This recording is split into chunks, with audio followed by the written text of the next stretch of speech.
Oi gente, tudo bem com vocês? No vídeo de hoje nós vamos falar um pouquinho sobre esse livro aqui, que foi a primeira escolha aí das minhas amigas para esse ano de 2025 e já sortear aqui também a minha próxima leitura. Mas antes, se você ainda não segue o canal, não deixa de se inscrever, de deixar o seu like aqui no vídeo para já ajudar a esse vídeo chegar a mais pessoas. Comenta aqui embaixo qual foi sua primeira leitura de janeiro e também se você já leu esse livro aqui que tá na minha mão. Bom, é muito difícil resenhar livros, e principalmente resenhar livros de indicação de amigos seus. Já fez isso alguma vez na vida? Mas eu acredito que dessa vez não vai ser tão difícil assim, porque eu gostei do primeiro livro escolhido aqui para o nosso desafio. O Depois daquela Viagem, da Valéria Piazza Police, e aqui em cima tem uma frasezinha que diz: Diário de bordo de uma jovem que aprendeu a viver com AIDS. E essa frase resume bem o livro. Essa é uma autobiografia da Valéria. Ela mesma diz que começou a escrever o livro como se fosse diário. Então aqui vocês vão encontrar um tom bem coloquial, assim, coloquial, digo, linguagem comum, né? O que a gente fala no dia a dia com os amigos, enfim. E muito leve, assim, ela trata de um jeito muito tranquilo, muito ela mesma. Acho que ela se colocou aqui no livro. E aí, depois de 3 anos escrevendo no diário, ela viu que aquilo tinha cara de livro e aí resolveu publicar. Ele foi publicado pela editora Ática, aqui no cantinho. Essa editora, ela faz muitos livros paradidáticos, ou seja, livros voltados para escola.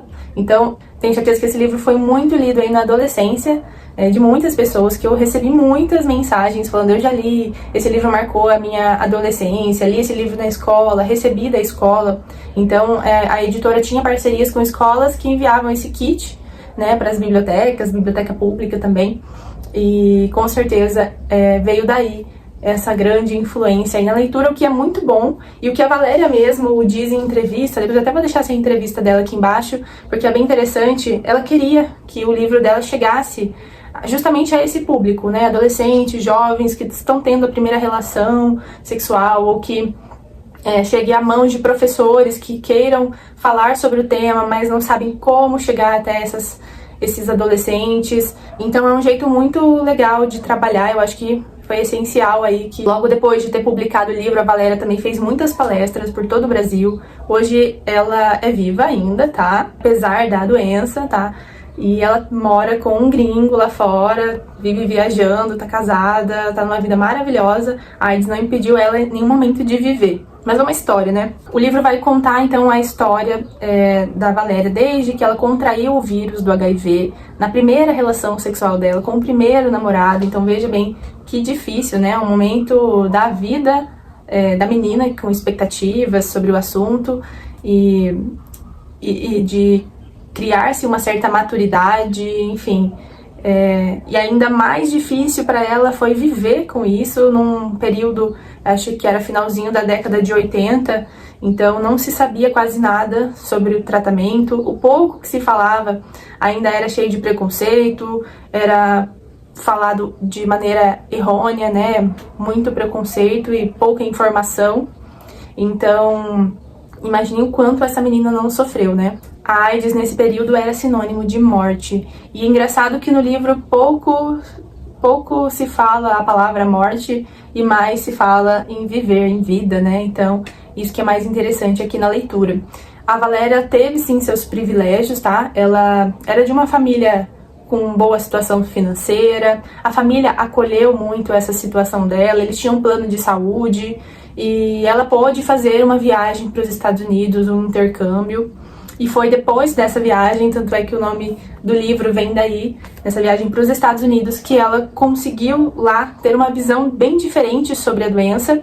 E isso mudou tudo dentro dela, né? Ela começou a ver um horizonte para ela, ela teve contato com médicos especialistas no assunto, ela começou um tratamento. Então, assim, foi muito importante isso. E isso não menospreza a história dela, tá? Porque aqui, apesar de ela estar contando a história dela, a gente consegue facilmente colocá-la, inseri-la na história de todas as pessoas com AIDS, né? Então, ele chega onde quer chegar. Aqui no final do livro vem um suplemento de leitura. Quem tá habituado aí é dessa época aqui, tá? Eu não escrevi, fiquei com dosinha de rabiscar. Nessa minha edição também tem um depoimento da Valéria aqui no final, que inclusive tem a frase "e a vida continua". E também No comecinho aqui do livro, eu colei a cartinha que eu ganhei da Renata. Tá aqui guardado na minha memória, eu vou guardar o livro com muito amor e carinho. Hoje o Brasil é referência, tá, no tratamento de AIDS. Ele começou a se importar muito com o assunto e a participar de pesquisas importantes no assunto desde 2010. E desde 2018, o Brasil vem disponibilizando gratuitamente o tratamento, né, o PrEP, nos postos de saúde. Então, através do SUS, isso tem chegado a muitas pessoas. Um dado de 2024 da USP é que 83 mil pessoas no Brasil fazem o uso do medicamento, do PrEP e do uso do SUS, tá? Um grande marco aí para o Brasil. É claro que ele ainda engatinha frente a outros países, como os Estados Unidos, mesmo que a Valéria cita aqui, mas essa questão de conseguir disponibilizar tratamento para mais pessoas é muito importante. A Valéria foi muito corajosa. Eu, no lugar dela, acho que não faria nem metade do que ela fez, se tivesse as condições de vida dela, né?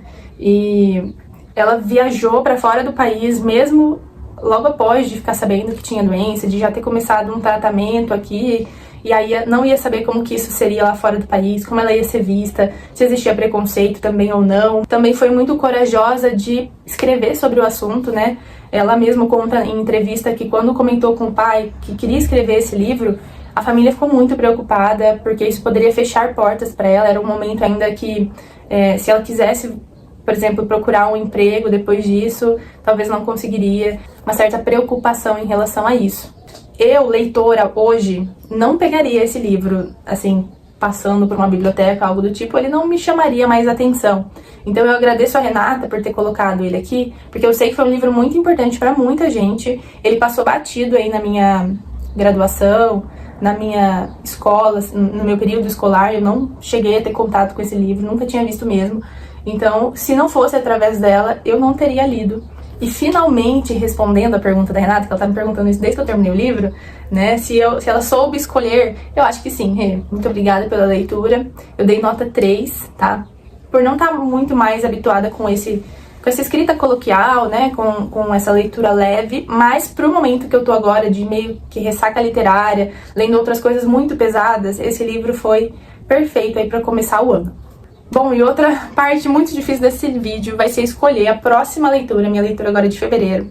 Tá aqui atrás de mim todos os pacotinhos. E eu acho que eu vou usar um método de exclusão aqui dessa vez, porque eu tô muito focada nisso esse ano, prestando muita atenção na Márcia Sensitiva. Ela falou que esse mês a minha cor é azul, estou de unha azul. Então eu vou pegar um pacotinho azul aqui, que eu sei que a minha amiga já mandou a cartinha. Parece ser fininho. Esse livro aqui foi comprado na Livraria da Vila, aqui em Londrina. É um livro da Jéssica. Vamos abrir? Eu rasguei o pacote. Esse livro tava na minha lista, gente. O Conto da Aya, da Margaret Atwood. Deixa eu rasgar aqui o plastiquinho. A lista há tanto tempo. Eu acho que eu tô deixando ele lá pra que alguém me presenteasse mesmo, assim, no aniversário, algo do tipo.